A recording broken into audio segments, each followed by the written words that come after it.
Hello friends, तो आज हम लोग क्लास 9th के सर्कल चैप्टर का कुछ इंपॉर्टेंट क्वेश्चन डिस्कस करेंगे। ये क्वेश्चन एक्सरसाइज 9.2 का है। क्वेश्चन नंबर 1 है। क्या कहा जा रहा है? दो सर्कल है, दोनों का रेडियस, एक का रेडियस 5 है और एक का 3 है। तो ये बड़ा वाला सर्कल हो गया, इसका रेडियस 5 सेंटीमीटर हो जाता है और इसका 3 सेंटीमीटर हो जाता है।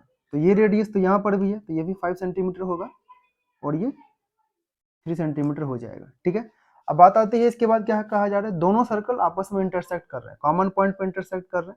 तो इंटरसेक्ट एट 2 पॉइंट्स, तो 2 पॉइंट पे इंटरसेक्ट किया और वो है A and B. The distance between their centre, अब सेंटर की बात हो रही है, तो बड़े सर्कल का सेंटर ओ है और छोटे का पी है, तो उसके बीच का डिस्टेंस क्या हो जाता है, ओपी। तो ये डिस्टेंस दिया है 4 सेंटीमीटर। ठीक है, find the length of the common code. तो ए बी का डिस्टेंस निकाल, ए बी का लेंथ निकालना है, क्योंकि ए बी जो है बड़े वाले सर्कल में भी है और ए बी छोटे वाले सर्कल में भी है, इसीलिए ए बी को कहा जाता है कॉमन कोड। तो कैसे स्टार्ट करते हैं, तो हम लोग सबसे पहले लिखेंगे गिवन। गिवन में क्या लिखना है आपको, two circles with centre O and P having radius 5 centimetre and 3 centimetre. ये आपको गिवन डाटा में लिख लेना है। उसके बाद हम लोग स्टार्ट करते हैं। मैं सीधा लिख रहा हूँ O P perpendicular A B. ये ओ पी जो है ये ए बी के परपेंडिकुलर है। क्यों परपेंडिकुलर है?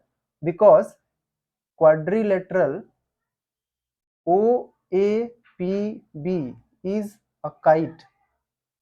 ठीक है, तो जैसे ही मैंने इसको काइट बोला, काइट बोलने का मतलब क्या होता है, एडजेसेंट साइड्स आर इक्वल। ये साइड इसके इक्वल है और ये साइड इसके इक्वल है, तो एडजेसेंट साइड इक्वल होगा तो हम लोग उसको कहते हैं काइट। ये दोनों आपस में इक्वल ना हो, सिर्फ two pairs of adjacent sides are equal, ये और ये। अब स्टार्ट करते हैं। ओपी परपेंडिकुलर ओबी मिल गया, अब इससे क्या डाटा मिलता है? अब हम लोग ये जानते हैं कि अगर कोई भी लाइन सेंटर से ड्रॉ किया जाए किसी कोड पे और वो परपेंडिकुलर हो, क्या हो, परपेंडिकुलर हो। अब जैसे ही लाइन परपेंडिकुलर हुआ तो इसका मतलब हो जाता है कि ये लाइन यानी कि O M will bisect A B. तो यहां मैं लिख सकता हूं so O P will bisect A B. ठीक है, परपेंडिकुलर है तभी मुझे ये डाटा मिल गया। अब ओपी अगर बाइसेक्ट कर रहा है तो इसका मतलब क्या हो जाएगा, A M equals to M B. इससे हमको मिलता है A M equals to M B. ये डाटा मिल गया हमें। ये जब पता चल गया, अब क्या करेंगे, let let O M equals to X. इस पार्ट को मैंने माना x, यहां से यहां तक मैंने माना x, तो ये पार्ट क्या हो जाएगा, 4 माइनस एक्स। तो ओ एम को अगर मैं x मानता हूं तो पी एम क्या हो जाएगा, P M equals to 4 minus X. ठीक है, यहां तक समझ में आ गया। अब हम लोग कौन सा ट्राइंगल लेना स्टार्ट करेंगे? सबसे पहले देखिए, निकालना है क्या है, हमें ए बी निकालना है। और ए बी को पता है कि दो पार्ट में बांटा गया है, एक ए एम में और एक एम बी में, जो कि आपस में इक्वल है। अब अगर मान लीजिए मैं सिर्फ ए एम का वैल्यू निकाल लूं तो एम बी का भी मिल जाएगा। तो ए एम का वैल्यू निकालने के लिए आप ये पता कीजिए कि ये किस ट्राइंगल में आ रहा है। तो एक ट्राइंगल है ए एम ओ और ए एम पी, ये दो ट्राइंगल में आ रहा है।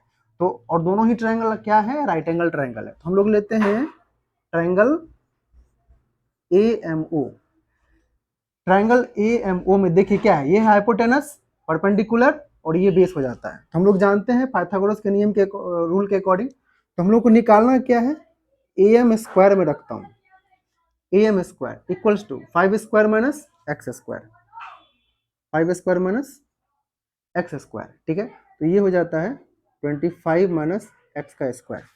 अब मैं लेता हूँ दूसरा triangle A M P, triangle A M P. तो यहां पर भी ए एम पी में भी क्या, कौन सा साइड है, ए एम है, तो जो कि मैं रख सकता हूं ए एम का square. Triangle A M P में ए एम है तो ये क्या होगा, ये हाइपोटेनस का स्क्वायर माइनस बेस का स्क्वायर। तो ये हाइपोटेनस हो गया ए पी जो कि है 3 का स्क्वायर और बेस है एम पी, और मैंने एम पी कितना निकाला, कहाँ गया, ओह सॉरी, यहाँ पी एम होगा या एम पी होगा। ठीक है, तो M P equals to 4 minus X, तो ये होता है 4 माइनस एक्स का स्क्वायर। देखिएगा ये है इक्वेशन 1, ये है इक्वेशन 2। दोनों ही आपस में इक्वल है। कैसे इक्वल है, तो लेफ्ट हैंड साइड अगर इक्वल होगा तो राइट हैंड साइड भी आपस में इक्वल हो जाएगा। तो मैं यहाँ लिख सकता हूँ फ्रॉम 1 एंड 2 क्या डाटा हमें मिलेगा, हमें मिल जाता है 25 माइनस एक्स का स्क्वायर इक्वल्स टू, ये 3 का स्क्वायर में रख देता हूँ यहाँ पे 9 माइनस 4 का स्क्वायर 16 होगा प्लस एक्स स्क्वायर होगा माइनस 8x होगा, a माइनस बी के होल स्क्वायर मैंने तोड़ दिया। अब आ जाएगा 25 minus X square equals to 9 minus ये हो जाएगा 16 minus X square plus 8x। अब क्या क्या होगा देखिएगा, ये माइनस एक्स स्क्वायर और माइनस एक्स स्क्वायर कट गया। अब ये दोनों सॉल्व कर लेते हैं तो यहाँ बचता है हमारे पास 25 इक्वल्स टू 9 माइनस 6 आपका हो जाता है माइनस 7 और ये प्लस 8x, ठीक है। तो यहाँ से हमें 8x इक्वल टू मिल जाएगा, 7 को इधर लाएंगे तो प्लस दैट इज 32, तो x क्या मिल गया हमें 32/8 दैट इज 4, तो x मिल गया 4, तो x है क्या हमारा, x है OM, तो OM मिल गया 4, ठीक है। अब हमारे पास क्या डालेगा, OM तो मिल गया, अब हमको निकालना है AM। तो हम लोगों ने ये फॉर्मूला में देखा था ना, इसका यूज करेंगे चाहे इसका यूज करेंगे क्योंकि दोनों में ही AM स्क्वायर है। तो मैं लिखता हूं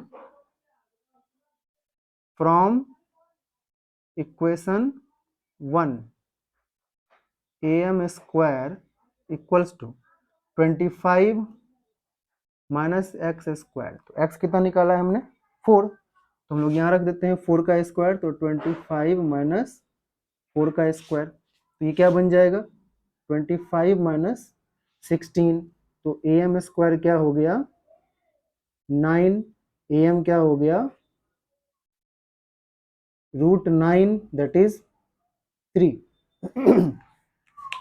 जब यहाँ AM मिल गया तो हमें पता है AB इक्वल्स टू 2AM, क्योंकि AM और MB आपस में इक्वल है, तो MB भी क्या हो जाएगा 3 सेंटीमीटर।